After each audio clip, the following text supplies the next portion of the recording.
P ratio, आपने P ratio के संदर्भ में क्वेश्चन भी पूछा था कि पी रेशियो क्या है। तो देखो पी रेशियो के संदर्भ में दो ही चीज होती है भैया, एक लो पी रेशियो, एक high P ratio. P ratio का फॉर्मूला भी आप सभी लोग के पास लिखा है, अभी आके समझा भी दे रहे हैं। लेकिन आपका क्वेश्चन था कि भाई दो ही चीज तो पी रेशियो में निकलेगा, एक लो पी रेशियो होगा, एक हाई पी रेशियो होगा। अब लो पी रेशियो में आपके पास लिखवा दिया गया कि यह कंपनी अंडर वैल्यूड होती है, मतलब सस्ती मिल रही है, तो इसका मतलब डिसीजन पॉजिटिव है। एक की पी रेशियो ज्यादा है तो इसका मतलब उसका क्या है, हाई पोटेंशियल है, हाई वैल्यू है, ओवर वैल्यूड है, तो इसका मतलब कंपनी अभी थोड़ी महंगी है। लेकिन यहां महंगी और सस्ती के स्तर पर जब मैं वाइड इसके बारे में चर्चा कर रहा था, डेप्थ में चर्चा कर रहा था, तो मैंने आप सब लोगों को उदाहरण के साथ भी बताया था कि कंपनी का पीई रेशियो कम होना या पीई रेशियो ज्यादा होना सिर्फ इस बात की भूमिका को तय करता है कि कंपनी इस वक्त अंडर वैल्यूड है या ओवर वैल्यूड है। इसके अलावा आपके डिसीजन मेकिंग पावर में ऐसी कोई चीज एड ऑन नहीं करता है, और ना आप एड ऑन होइए।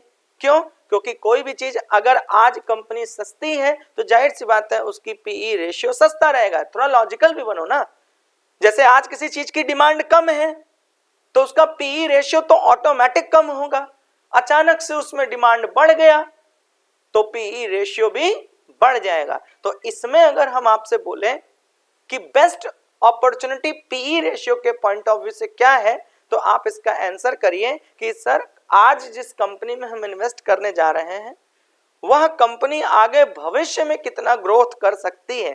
यदि अगर आप ग्रोथ की संभावनाओं को पकड़ लिए और वह कंपनी इस वक्त सस्ती है, फिर से समझो, कंपनी भविष्य में ग्रोथ कर सकती है लेकिन आज सस्ती है, तो आप उसे खरीद लीजिए। और जब डिमांड उसकी शुरू ही हो गई तो जाहिर सी बात है पीई रेशियो ऑटोमेटिक बढ़ जाएगा। तो आप पीई रेशियो के तहत डिसीजन मेकिंग नहीं कर सकते हैं।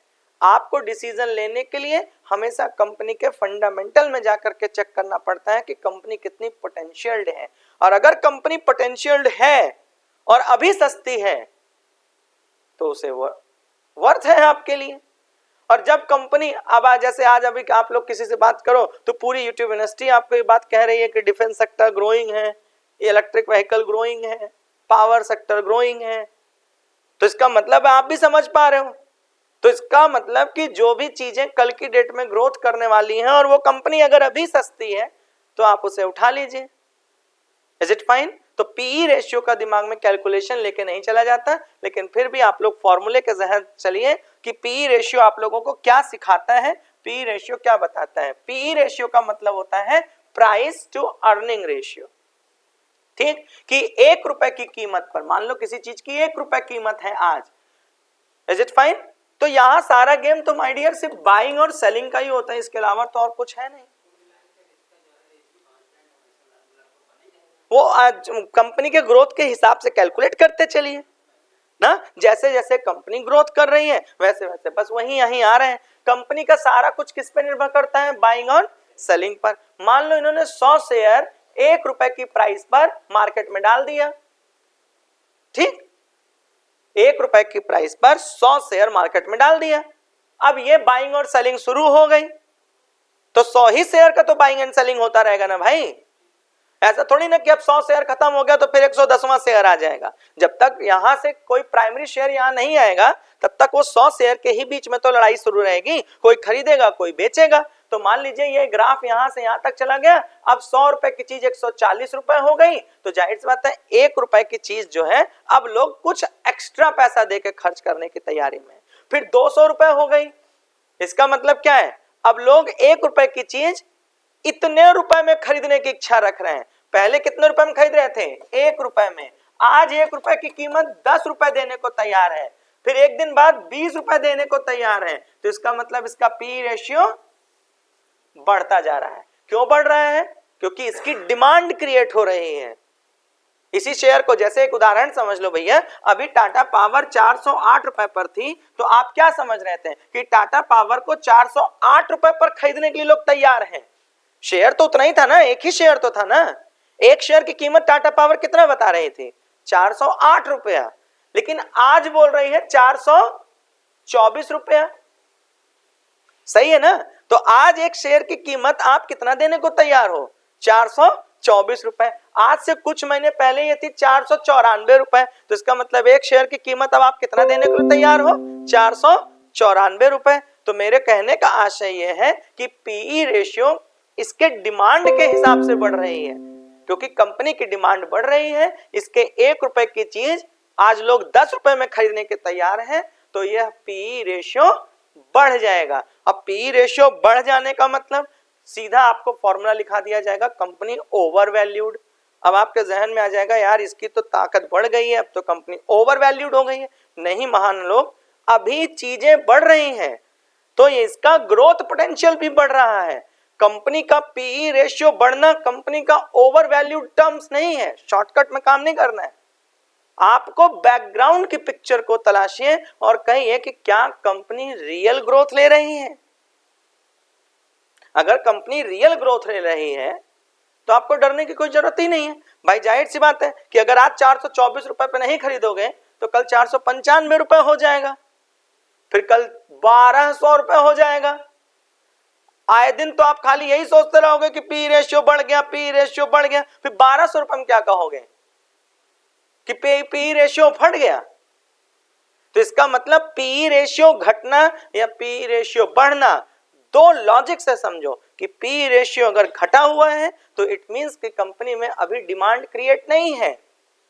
सिंपल है, जाके अब सेक्टर की परफॉर्मेंस देख लो कि ठीक है भैया अभी इस सेक्टर की पूछ नहीं हो रही है, इसलिए कंपनी परफॉर्मेंस में अच्छे काम नहीं कर रही है। जिस दिन, अब ध्यान से रखो कि क्या यह कंपनी आगे भविष्य में परफॉर्म कर सकती है। अब आपने पूरा कैलकुलेशन किया और लगा नहीं यार कल तो क्रिएट होगी डिमांड, अब कितने समय में होगी, अमूमन लमसम आपने दिमाग लगाया कि 5 साल तो लग जाएगा क्रिएट होने में। अपना फंड 5 साल के लिए उस कंपनी में रखकर डीमैट अकाउंट में भूल जाओ। 5 साल बाद जब उस कंपनी का क्या क्रिएट होगा, डिमांड, तब लोग 1 रुपए की चीज के लिए 5 रुपए खर्चना शुरू करेंगे, फिर 15 रुपए खर्चना शुरू करेंगे, फिर 20 रुपए खर्चना शुरू करेंगे, तब आप यहां से ग्रोथ कर जाओगे। अगर आप इस वाले आंकड़े को देख रहे हो कि 1 रुपए की चीज लोग आज 10 में खरीद रहे हैं, परसों देखे कि 1 रुपए की चीज लोग 20 रुपए में खरीद रहे हैं और तब आप रेस में आए, तो आप गलत कर रहे हो। एक्चुअल पढ़ाई कहां है कि आप पहले से इस बात को पता चला लो कि यह कंपनी आगे भविष्य में सेक्टर परफॉर्म करेगी। Is it fine? तो पीई रेशियो के संदर्भ में मैंने आपको 2 चीज पढ़ाई कि ओवर वैल्यूड और अंडर वैल्यूड होने से मतलब नहीं होता। पी रेशियो गिवन होती है, मैंडेटरी है।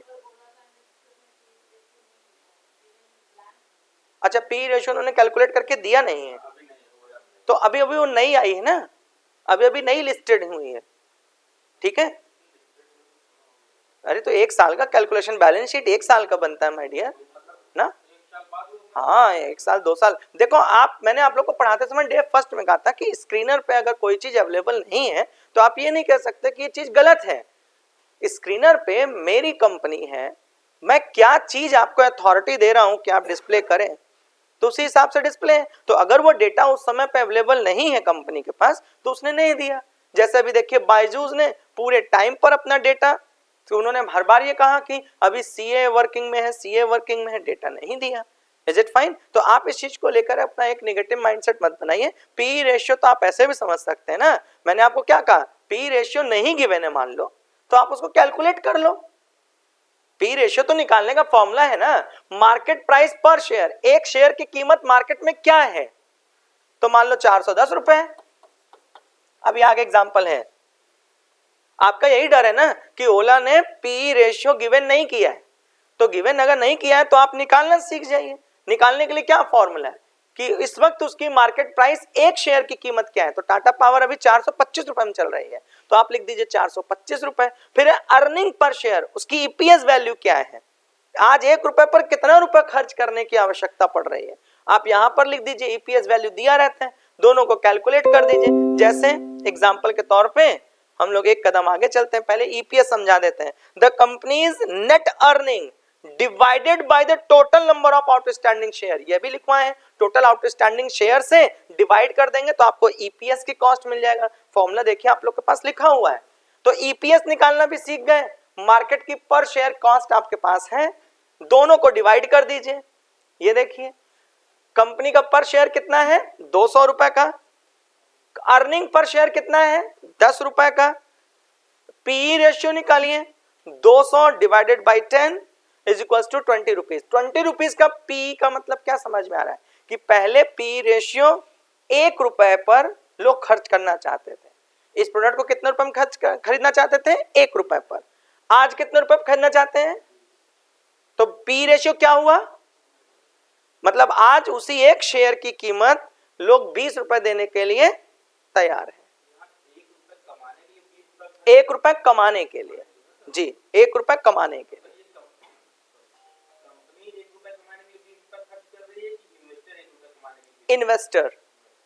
इन्वेस्टर कंपनी में 1 रुपए लेने के लिए 20 रुपए की लागत चुकाने के लिए तैयार है। अब ठीक है, क्लियर हो गया।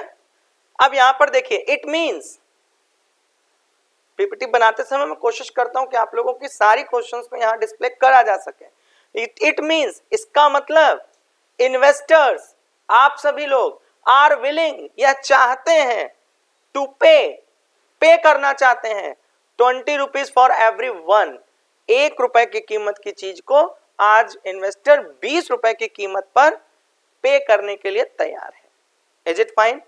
किसी प्रकार का कोई डाउट? अब डाउट क्लियर हो गया? ठीक है, फॉर्मूला आपके पास लिखा हुआ है भैया सारा ना, तो फॉर्मूले के हिसाब से आप थोड़ा सा देखिएगा।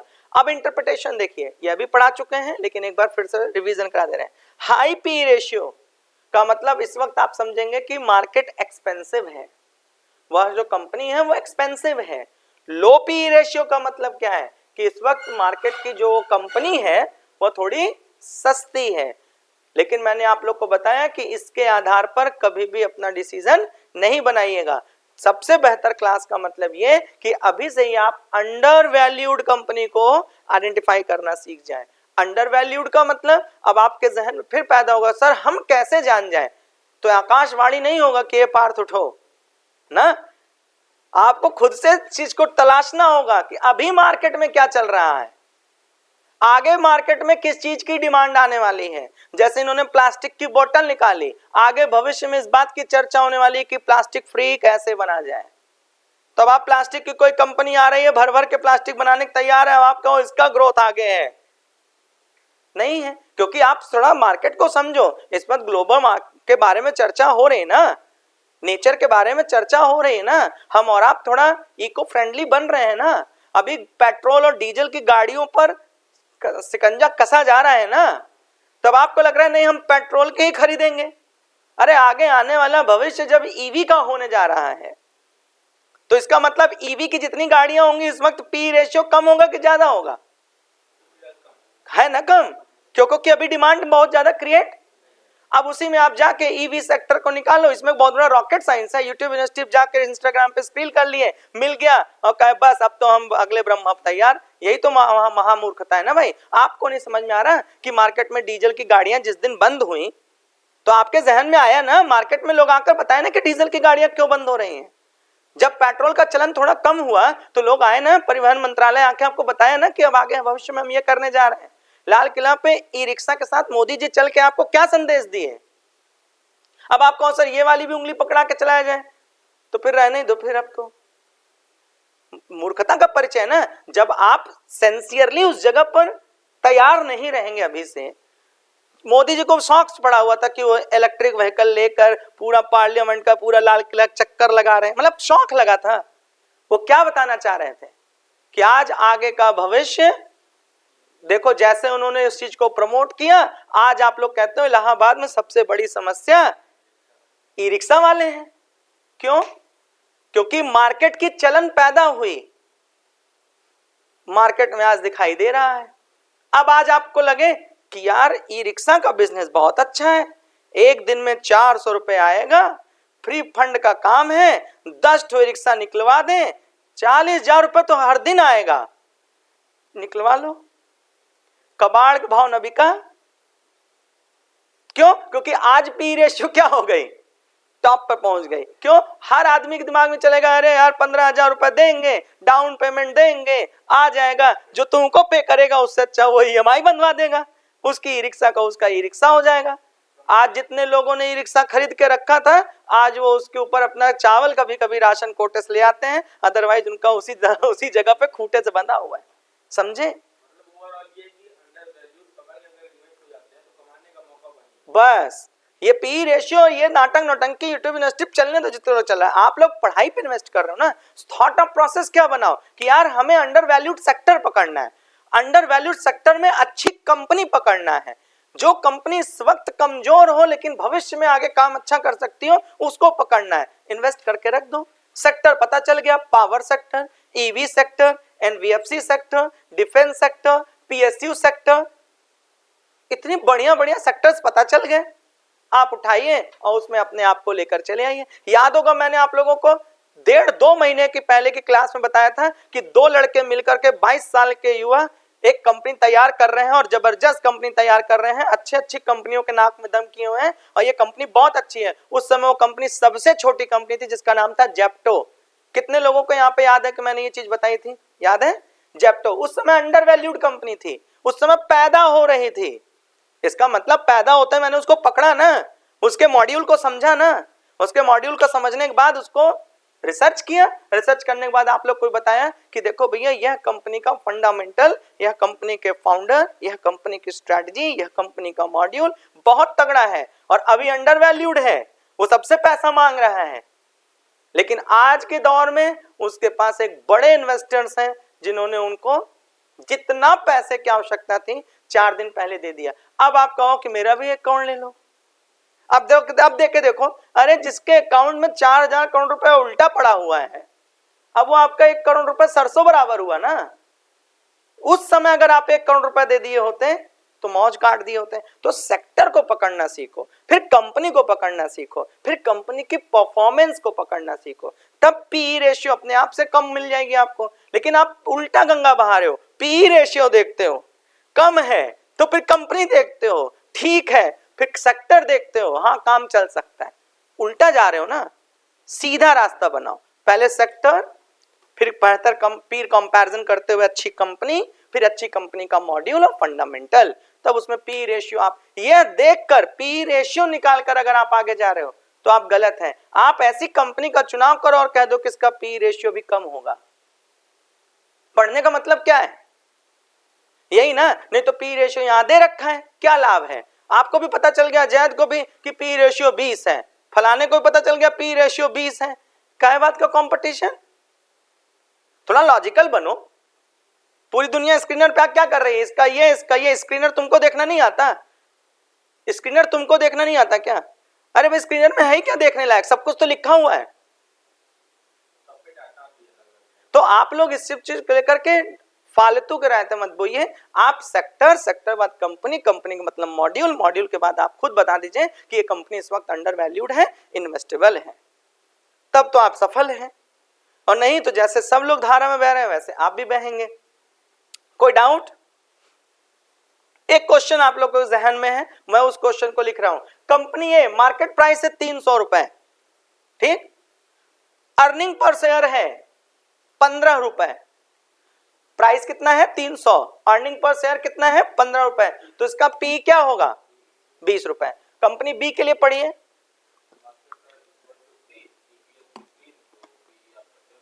ना कंपनी का मार्केट प्राइस क्या है इस वक्त 150, ईपीएस वैल्यू कितनी है, अर्निंग पर शेयर 15 रुपए, तो पी वैल्यू क्या है?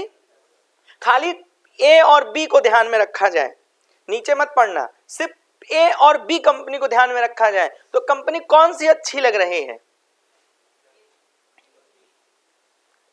जितने लोग को बी अच्छी लग रही है प्लीज रेज योर हैंड। जितने लोग को बी अच्छी लग रही है, देखो यहां पे समझो, एक की कंपनी का है 20 रुपया, एक की कंपनी का पी रेशियो है 10 रुपए, किसको कंपनी बी अच्छी लग रही है? ठीक है, 2-3 लोग। किसको कंपनी ए अच्छी लग रही है? और बाकी लोग कौन वाले हैं? यार तो ये तो ऑप्शन रहा मेरे भाई। हाँ बोलो, आप बताओ। ए अच्छी है,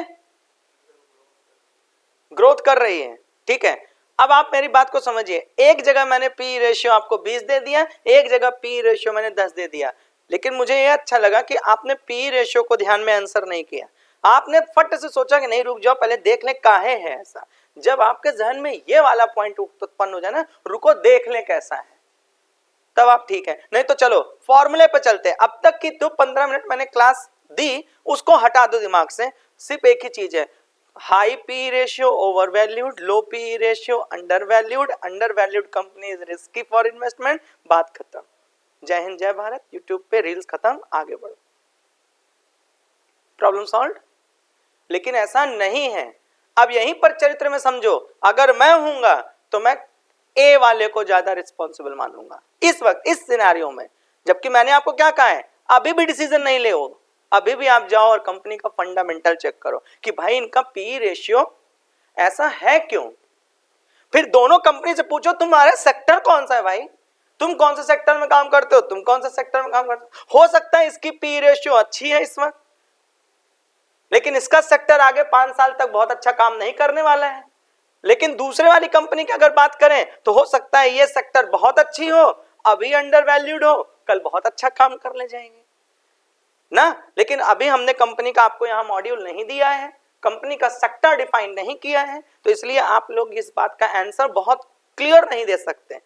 तो मैंने आपसे क्या पूछा था, इस सिनेरियो में बताइए, ए में और बी में। बाकी ना मैंने कंपनी फंडामेंटल को बोला है, ना कंपनी के मॉड्यूल को बोला है, ना कंपनी के स्ट्रक्चर को बोला है, ना मैंने कंपनी के फाउंडर एंड सीईओ और टीम को बोला है। मतलब ओवरऑल इन सारी पिक्चर को किनारे कर दो, सिर्फ इस सिनेरियो में बताना है कि सर खाली मेरे पास ये 2 डेटा है। फिर सुनना, मैंने सारा डेटा हटवा दिया, अब रायते मत फैलाना, सिर्फ 2 डेटा देखो, कंपनी का ए कंपनी, कंपनी की बी कंपनी, प्राइस पॉइंट 300 रुपए, ईपीएस वैल्यू 15 रुपए and outcome is P ratio 20 rupees.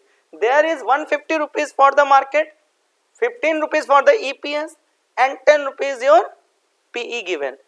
What is your final call for the investing on behalf of this scenario only? इस सिनेरियो में A, आप बोलिए A, B, A, B। भैया इस scenario में आपका इन्वेस्टमेंट ए कंपनी या बी कंपनी? ए company. जितने लोगों ने ए आंसर दिया वो बिल्कुल करेक्ट है। जानना चाहोगे रीजन?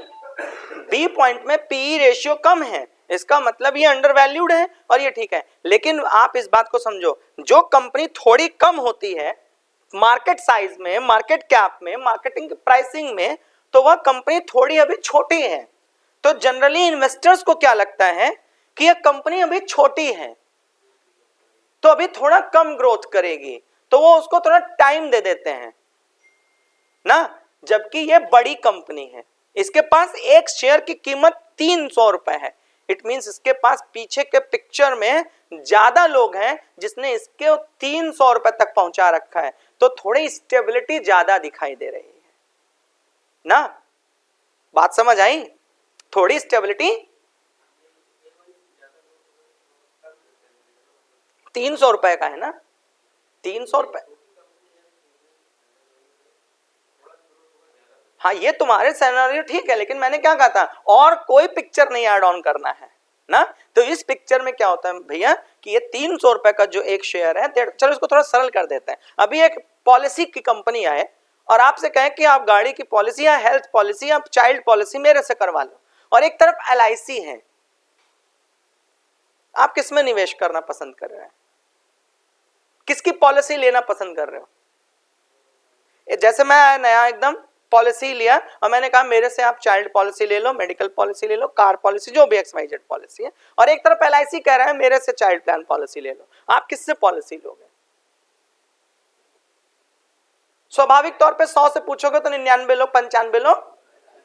रीजन क्या है? बस खाली उसके पास कस्टमर बेस ज्यादा है। अदरवाइज अगर आप किसी चीज में तुलना करोगे तो कंपनी वो भी कंपनी, ये भी टीम, उसके पास भी टीम, इसके पास भी एग्रीमेंट कॉन्ट्रैक्ट, इसके पास भी, इसके पास भी मार्केट साइज, इसका भी मार्केट साइज, इसका भी, सब कुछ तुलना करोगे लगभग बराबरी आएगी नॉर्म्स में, कॉम्प्लायंसेस में। लेकिन एक जगह क्या है, उसके पास एक ट्रस्ट 15 साल का है, तो लोग ऑडियंस कहां चले गए? उस वाले में। तो इस वजह से यह रेस जीतता है। लेकिन अगर इसके पीछे कंपनी का फंडामेंटल मिल गया, सेक्टर मिल गया, ना, कंपनी का फाउंडर मिल गया, कंपनी का फंडामेंटल स्ट्रक्चर मिल गया, तो आप कैलकुलेशन कर सकते हो। करने के बाद नो डाउट आप अंडर वैल्यूड कंपनी कौन सी है और आगे अच्छा परफॉर्म करेगी उसके आधार पे खुद ही चुनाव कर लोगे और जो आंसर होगा वो आपको अब तक पता चल चुका है। मेरा उद्देश्य यहां तक पहुंचाने का सिर्फ ये था कि पीई रेशियो को देखकर, जैसे आपने बोला पी रेशियो नहीं दिया हुआ है, ये आपके लिए सौभाग्य की बात है। दिया होता तो आगे बढ़ गए होते पढ़ के, नहीं दिया था तो आज क्वेश्चन पूछ लिए, देखो 10 मिनट चर्चा हो गई उस पे। हर चीज अच्छा है जिंदगी में, कुछ गलत है ही नहीं पृथ्वी पे। देखो नहीं था तो आप आते हुए क्वेश्चन पूछी ना कि सर वहां तो पी रेशियो गिवन नहीं था, जब पी रेशियो गिवन नहीं था तो फॉर्मूला मिल गया, एग्जाम्पल मिल गया, हाई पी रेशियो लो पी रेशियो का लेक्चर मिल गया, और यह भी पता चल गया कि पी रेशियो अगर नहीं दिया हुआ है तो उसको खुद से ढूंढ लेना अच्छा होता है ना, खुद से निकालो पी रेशियो तो ज्यादा पिक्चर क्लियर होगा ना। आप समझ आ गया? क्लियर?